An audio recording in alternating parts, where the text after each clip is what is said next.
नमस्कार, मी सोनाली कुलकर्णी तुम्हा सगळ्यांचं अतिशय मनापासून स्वागत करते। सामान्य माणसाच्या असामान्य कर्तृत्वाची यशोगाथा मांडणाऱ्या आपल्या या प्रेरणादायी कार्यक्रमात, ज्याचं नाव आहे reseal.in प्रस्तुत यशोस्तुते।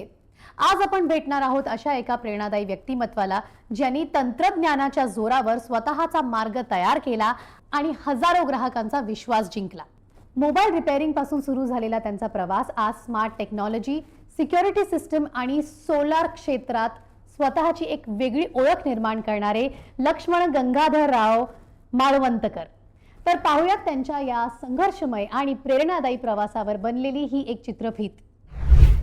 विश्वास हाच प्रत्येक यशाचा पाया असतो आणि त्या विश्वासाला कृतीत उतरवणारा माणूस म्हणजे लक्ष्मण गंगाधरराव माळवंतकर।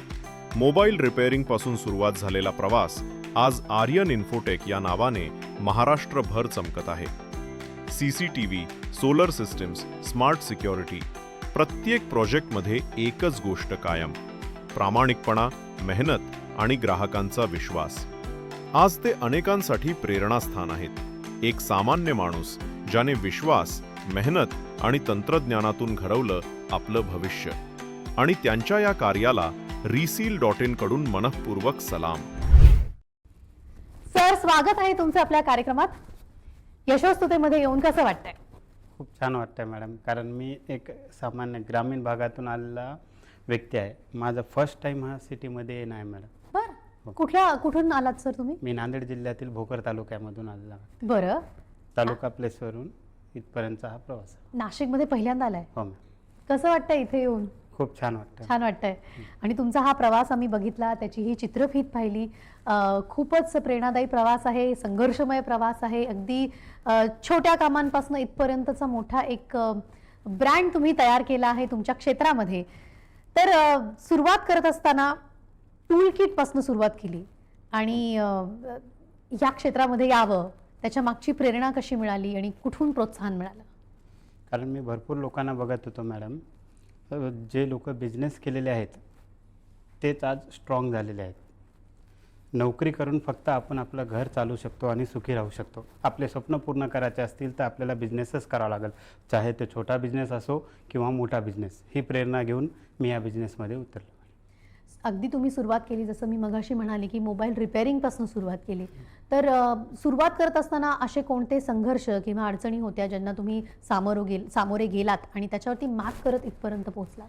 अडचणी तर अनंत होत्या मॅडम, कारण मी तालुका प्लेसला राहणारा व्यक्ती, त्या ठिकाणी तर कुठल्याही सुविधा नव्हत्या। मला जर काही शिकायचं असेल तर मला शहरातच यावं लागणार आणि शिकावं लागणार। त्याच्यानंतरनं परिस्थिती हालाकीची होती, तर त्या ठिकाणून येऊन प्रत्येक गोष्ट टेक्नॉलॉजी शिकणं माझा इंटरेस्ट होता, म्हणून त्या प्रत्येक टेक्नॉलॉजी मी शिकत गेलो। माझी सुरुवात 2006 मध्ये मोबाईल रिपेअरिंगपासून झाली। त्यानंतर ग्राहकांचा आम्हाला रिस्पॉन्स मिळत गेला। नंतर आम्ही बिझनेसमध्ये अपडेट करत गेलो। त्यानंतर मी नेटवर्किंग शिकलो आहे, कम्प्युटर रिपेअरिंग शिकलो आहे, होम ॲटोमेशनचे कामं चालू केलो, तर आम्ही इंटरॅक्टिव्ह पॅनल बोर्डचे कामं केलो। याच्यानंतर आता रिसेंटली आम्ही सोलार सिस्टमवरती काम करत आहोत। तर आम्ही काय करतो, लोकांना सोल्युशन देतो। आता तो उदाहरणार्थ तुम्हाला कॅमेरे बसवायचे आहेत, तर भरपूर लोक कॅमेरे बसवण्याचे रिझन असतात। काही लोक चोरीसाठी बसवतात, काही लोकांनी वॉच करण्यासाठी बसवतात, वेगवेगळे रिझन असतात।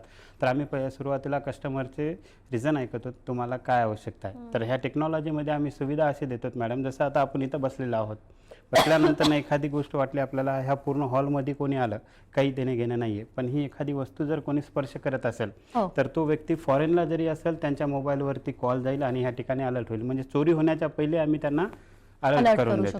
ह्या टेक्नॉलॉजीच्या जोरावर मला एक गोष्ट कळाली मॅडम, ही टेक्नॉलॉजी लोकांना आवश्यक आहे आणि वाढतच जाणार। मग त्यामध्ये आपण अपडेट नसेल तर आपण अजूनही ग्रामीण भागातच राहू शकतो, शहरामध्ये येण्याचे आपले स्वप्न पूर्ण होत नाही आहेत। मग मला हे स्वप्न पूर्ण करण्यासाठी सुरुवातीला मला माझं गाव सोडावं लागलं, कारण त्या ठिकाणी मी हे जर टेक्नॉलॉजी दाखवलं तर आंधळ्याच्या गल्लीमध्ये चष्म्याचे इन्फॉर्मेशन दिल्यासारखी माहिती होत होती। म्हणून मी ते गावाच्या याच्यातून शहरामध्ये आलो। शहरामध्ये आल्यानंतर मला बऱ्याचशा गोष्टी नवीन नवीन अपडेट करायला भेटल्या आणि मग मी लोकांना त्या पद्धतीचे सर्व्हिस देणं चालू केलो आणि त्या लोकांना तशी टेक्नॉलॉजी देणं चालू। पण तुम्ही स्वतः शिकलात कुठे? तुम्ही कुठून हे सगळं इन्फॉर्मेशन घेतली किंवा कुठे टेक्नॉलॉजीबद्दल शिकलात? आज कसं असते, ज्यांच्याकडे पैसे नाही आहेत त्यांच्यासाठी एकच गोष्ट आहे, ते म्हणजे यूट्यूब। हो. या यूट्यूबवरती तुम्ही काही सर्च करा मॅडम, तुम्हाला प्रत्येक गोष्ट त्या ठिकाणी भेटेल. बिलकुल. असं नाही आहे की तुमच्याकडे पैसेच पाहिजे, तुम्ही शिकलं पाहिजे. त्याच्यातून मला थोड्या थोड्या गोष्टी शिकायला भेटल्या आणि शिकल्यानंतर पण आपली जर काम करण्याची तयारी असेल तर आपण कुठेही जाऊ शकतो. बिलकुल. आणि अनुभवातून शिकत जातो. शिकत जातो मॅडम. तुम्ही अशाच अनुभवातून शिकत शिकत आयुष्यात एक टर्निंग पॉइंटला पोहोचलात, तो म्हणजे तुमचा आर्यन इन्फोटेक. तर हा टर्निंग पॉइंट कसा गाठला? सुरुवातीला मी मोबाईल रिपेअरिंग शिकलो. मोबाईल रिपेअरिंग शिकल्यानंतर त्याच्यावरती जे पैसे जमा झाले, जेवढा मला खर्च लागतो तेवढाच खर्च केलो आणि बाकीचे पैसे मी इन्व्हेस्ट करत गेलो. माझ्याकडं कुठलंही साहित्य नव्हतं आणि रेंटवरती आणून आपल्याला परवडत नव्हतं. मग त्याच्यामुळं त्याच्यावरती जे पैसे येत गेले ते साहित्य जमा करत गेलो. माझा फायदा काय झाला, जे रेंट द्यायचं होतं ते पैसे वाचत गेले. मग जे पैसे वाचले त्याच्यावरती मी नवीन टेक्नॉलॉजी अजून शिकत गेलो. मेट्रो सिटीमध्ये जायचं, त्या ठिकाणी आता अपडेट काय आलेलं आहे त्या गोष्टी शिकायच्या. कारण तुम्हाला जर मी अपडेट दिलो तरच तुम्ही मला काम देणार, नाही तर देणार नाही. जी परंपरागत वस्तू लोक देत आहेत ते जर मी तुमच्या पुढे ठेवलं तर तुम्ही मला तेवढी व्हॅल्यू देणार नाही. तुमची जी गरज आहे ती मी पूर्ण केलं तर मला कस्टमर मिळतील. मग असा प्रवास माझा वाढत गेला. जसं सॉफ्टवेअर अपडेट होतो तसं स्वतःला देखील अपडेट करत राहणं खूप गरजेचं आहे. आणि याच अपडेट करत असण्याच्या प्रवासातनं तुम्ही CCTV, डिजिटल सिक्युरिटी आणि आता सोलारच्या देखील क्षेत्रात आलात. तर ग्राहकांचा जो विश्वास आहे तो सगळ्यात महत्त्वाचा असतो. तर या सगळ्या क्षेत्रांमध्ये तुम्ही ग्राहकांचा विश्वास कसा जिंकला? ग्राहकांचा विश्वास तेव्हाच येतो मॅडम, सेल करताना कुणीही सेल करतो. एखादी टीव्हीवरती ॲड आहे पण आपण सेल करू शकतो. त्याच्यानंतर ना आहे आफ्टर सर्व्हिस. तुम्ही सेलला जेवढा रिस्पॉन्स देता त्याच्या दुप्पट रिस्पॉन्स आपल्याला आफ्टर सर्व्हिसला देणं आवश्यक आहे. कारण ग्राहकांना जर सर्व्हिस दिलो तर माउथ पब्लिसिटीनं जेवढा बिझनेस वाढतो तेवढा ॲडव्हर्टाईजनं वाढत नाही. आज लोक हुशार झालेले आहेत. आज टेक्नॉलॉजी वाढली, लोक जेमिनीवरती बघत आहेत, ChatGPTवरती ॲड तयार करत आहेत. त्याच्यामुळं त्याच्यावरती लोकांचा ट्रस्ट राहिलेला नाही आहे. जे प्रॅक्टिकली आपण त्यांना देतो सर्व्हिस त्याच्यावरच आपल्याला लोक. तुमचा एक म्हणणं आहे की काम छोटं असो तरी विश्वास मोठा असतो. तर या तुमच्या फिलॉसॉफीबद्दल आम्हाला प्लीज थोडंसं एक्सप्लेन करा. छोट्या कामापासून छोटं काम जर आपण परफेक्ट केलो तर मोठे काम हळूहळू भेटतच जातील मॅडम. त्याच्यामध्ये माझी सुरुवात अजून एक सांगायचं विसरलो होतो मॅडम. एक सांगतो. माझी जे सुरुवात झालेली आहे, सुरुवातीला मी जे काम करत होतो तर मला 1,500 रुपये सुद्धा महिना मिळत नव्हता कामामध्ये. तर त्याच्यामध्ये मी जवळपास असे 6 महिने काढलो. आणि एक अजून ॲक्च्युअल परिस्थिती तुम्हाला सांगतो. काम जर कोणाला ग्रामीण भागामध्ये जेवढे टॅलेंटेड मुलं आहेत तेवढे शहरी भागामध्ये नाहीत. फक्त त्यांना काय आहे, पुशअप करणारे कोणी नाही आहेत. कारण कमतरता असते एक नॉलेज आणि दुसरं भांडवलची. ह्या 2 गोष्टी असेल तर बिझनेस वाढते मॅडम, नाही तर वाढत नाही. आणि माझ्याकडे त्या 2 गोष्टी सुद्धा नव्हत्या. मग मी काय केलं, मार्केटमध्ये इन्व्हेस्टर तयार केलं. मग त्यांना दाखवत गेलो, जर मला हे 10 रुपये मिळत असतील त्याच्यातले 5 रुपये मी तुम्हाला देतो, फक्त तुम्ही एक काम करत राहा, इन्व्हेस्ट करत राहा आणि आपण कामं करतो. मग जे त्यांना 5 रुपये म्हणजे 50% मी देत राहिलो, 50% मला मिळत राहिले, त्याच्यामध्ये मी परत माझे बिझनेस वाढवत गेलो, ग्रोथ करत गेलो. आज मी पूर्ण गव्हर्नमेंट सेक्टरचे कामं करतो मॅडम. ज्याची सुरुवात 1,500 पासून झाली नव्हती, आज कोट्यावधीमध्ये मी कामं घेतो मॅडम. क्या बात आहे. असे भरपूर तरुण असतील. आणि तुम्ही जसं म्हणालात की ग्रामीण भागात स्पेशली, तर ग्रामीण भागातल्या मुलांना जर या तंत्रज्ञान क्षेत्रात यायचं असेल तर तुम्ही त्यांना काय सल्ला द्याल? तंत्रज्ञान क्षेत्रामध्ये येणं खूप सोपं आहे, फक्त स्वतःची तयारी पाहिजे. तुम्ही कुठल्याही टेक्निकल एखादं आपण इलेक्ट्रिकलचं वर्क आहे तिथूनही सुरुवात केलं आणि ॲटोमॅटिक तुम्हाला अनुभव येत राहतो आणि तुम्ही काम वाढवू शकता. आता माझी जे सुरुवात झालेली आहे, मी तुम्हाला सांगितलेल्या छोट्या कामापासून, तर आज मी जवळपास 200 किलोमीटरपर्यंत आम्ही एकाच केबलवरती लोकांना सुविधा देतो. तर आज तुम्ही जसं या हॉलमध्ये कॅमेरे लावलेले आहेत तुम्हाला, तर हे काम करत असताना कसं असते, कोणाला तरी तयार करावं लागेल. माझं जे सुरुवातीचं काम झालेलं आहे तर एका ग्रामपंचायतमध्ये काम निघालेलं होतं. मग मी त्या पूर्ण ग्रामपंचायतच्या सदस्यांना वगैरे सगळ्यांना बसवलो, टेक्नॉलॉजीचं महत्त्व सांगितलं की तुम्ही एवढा खर्च रोडवरती नालीवरती करता, त्याच्याऐवजी जर थोडा सिक्युरिटीवरती खर्च केला तर जेवढे गुन्हे आपल्या इथं घडतात त्या गुन्ह्यावरती आपल्याला आळा भेटते. आणि ग्रामीण भागात कसं असतं मॅडम, ह्या गुन्ह्यापेक्षा बी खूप मोठं नुकसान जे होते, जी गोष्ट तुम्ही करतच नाही ते लोकांचं ऐकून त्याच्यावरती लोक विश्वास ठेवतात. हो स्वतःच्या डोळ्यांना बघत नाहीत, ऐकून विश्वास ठेवतात. मग बरोबर. ह्या 2 गोष्टी दूर करायच्या असतील तर काहीतरी टेक्नॉलॉजी आली पाहिजे. मग ग्रामीण भागामध्ये आम्ही जेव्हा ते टेक्नॉलॉजी सांगणं चालू केलं तर तिथले सरपंच लोक, मोठे व्यापारी यांनी मग जसं आपण गणपतीला चंदा जमा करतो तशा हो. पद्धतीनं त्यांनी जमा करून प्रत्येक गावामध्ये कॅमेरे बसवले. तर असं मी 1 वर्षामध्ये 92 विलेजेसमध्ये कॅमेरे बसवलो. वा माझ्याकडं भांडवल नव्हतं, फक्त हे माइंडसेट आणि टेक्नॉलॉजीच्या जोरावर त्यांना जी माझी कन्सेप्ट आहे ते समजल्यानंतरच माझा हा बिझनेस वाढत गेला. आज मी 50-50 लाख रुपये, 1-1 कोटी रुपयाचे कामं एकेका गव्हर्नमेंट सेक्टरच्या याच्यामधून घेतो. आणि माझा अजून एम आहे, ज्या दिवशी माझा नितीन गडकरी साहेबासोबत भेट होईल, मला त्यांना प्रपोजल द्यायचा. त्यांनी जे 701 किलोमीटरचा समृद्धी महामार्ग केला, ह्या महामार्गामध्ये कसं असते, तुम्हाला काही घटना घडल्यानंतरनं त्याच्यावरती ॲक्शन घेण्यापेक्षा घटना घडण्याच्या अगोदरच तुम्हाला मी सोल्युशन देऊ शकतो. एवढी टेक्नॉलॉजी मी तयार केलेली आहे. जसं आता तुम्ही गाडीमधून निघालात हो तर पहिला टोल नाका जे आहे त्या टोल नाक्यापासून दुसऱ्या टोल नाक्यापर्यंत तुम्हाला जायला जेवढा कालावधी लागतो त्या कालावधीच्या व्यतिरिक्त जर तुमची गाडी तिथपर्यंत आली नाही तर तिथंच तुम्हाला इमिडिएटली या ठिकाणी नोटिफिकेशन जाईल आणि कळेल की ही गाडी ह्या व्यक्तीला ह्या प्रॉब्लेम आहे. कसं असतं, हायवेला भरपूर लूटमार असते हो किंवा त्यांना एखादी गाडी बंद पडलेली असते, फॅमिली असते, ह्या लोकांना सुविधा काही भेटत नाही.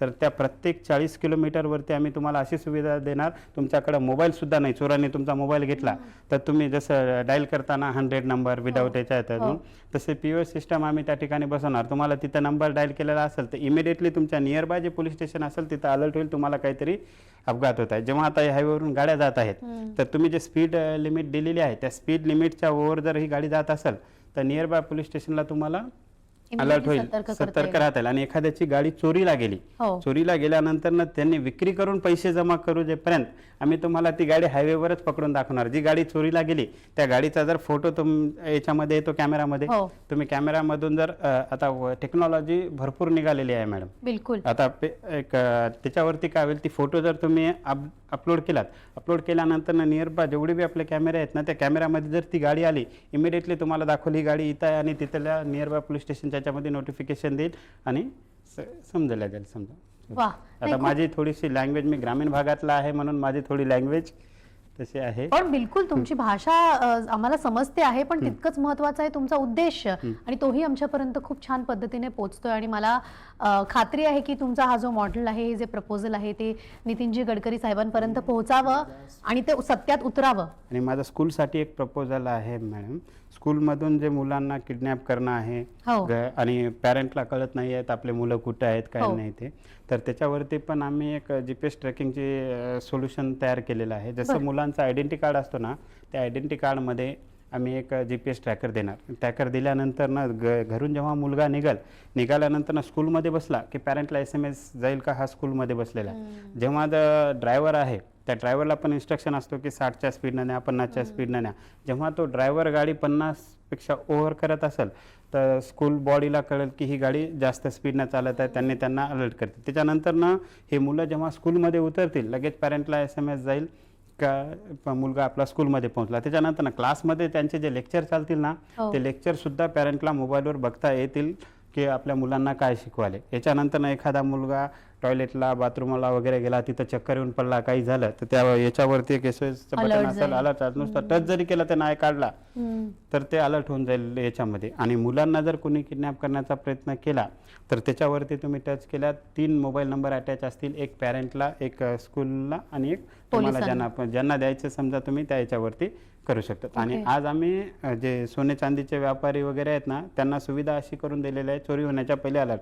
जसं आता त्यांनी सायंकाळी दुकान मंगल करून जातात, आपण बंद करून जातात, केल्यानंतर ना एखाद्या वेळेस 4 फीट जरी चोर शटर उचलण्याचा प्रयत्न केला तर त्या ठिकाणी सायरन वाजल आणि त्यांनी जे 5 मोबाईल आम्हाला दिले त्या 5 मोबाईलला अलर्ट होईल, कॉल जाईल.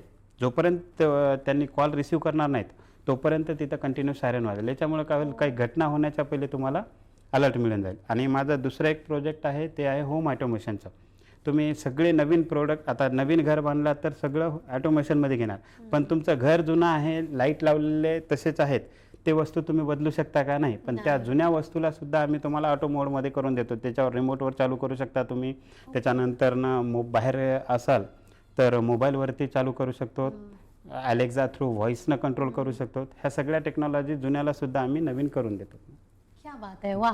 असे 3 महत्त्वाचे प्रोजेक्ट्स तुम्ही सांगितले आहेत. मी तुम्हाला ॲक्च्युली आर्यन इन्फोटेक बद्दल विचारणार होते की आता पुढील विजन काय आहे तुम्हाला, काय काय करायचं आहे टप्प्याटप्प्याने? माझा एक एम आहे, जसं आता लोकांना सर्व्हिस हवी आहे, सगळ्यात पहिले माझ्यासाठी कस्टमर, कारण त्यांनी आहेत म्हणून आज मी त्या 1400-1500 रुपयापासून आज कोट्यवधीपर्यंत त्यांच्यामुळेच पोहोचलो. बिलकुल. आणि आयुष्यभर त्यांना मी विसरणार नाही आणि त्यांना सर्व्हिस कमी देणार नाही. तर जसं एखाद्या वेळेस आपण बिझनेस चालू करतो, कॉल केल्यानंतर सतत काय असते, एका व्यक्तीचा कॉल आला दुसऱ्या व्यक्तीला बिझी दाखवते, कॉल रिसिव्ह जर केला तर वेटिंगमध्ये दाखवते, आपण रिपीट कॉल करू शकतो. या ठिकाणी गैरसमज काय होतो लोकांचा, बिझी असला तरी आपण कॉल केलं नाही ना, आपल्याला ऑलरेडी मिस कॉल येतच नाही, कॉल करत नाही, त्यामुळे कस्टमरला नाराजी वाटते की यांनी आम्हाला सेल केले पण सर्व्हिस देऊ शकले नाही. म्हणून एक सॉफ्टवेअर ॲप्लिकेशन डेव्हलप करणार आहोत आणि वेबसाईट डेव्हलप करणार आहोत, जसे मोठमोठे कंपनी करत आहेत ना त्या पद्धतीने. तर त्यांना आम्ही सुविधा कशी देणार, त्यांनी जेव्हा क्लिक करतील जे सर्व्हिस पाहिजे, माझ्याकडं ऑल इन वन सर्व्हिस. आता मी सबकुचनांदेड.com म्हणून माझी वेबसाईट तयार केलेली आहे. त्याच्यामध्ये आम्ही सुविधा अशी दिलो, जन्मलेल्या बाळापासून तर मृत्यू झालेल्या अंत्यविधीपर्यंत प्रत्येक सामान तुम्हाला इमिडिएटली त्या ॲप्लिकेशन थ्रू याच्यातून मिळून जाणार.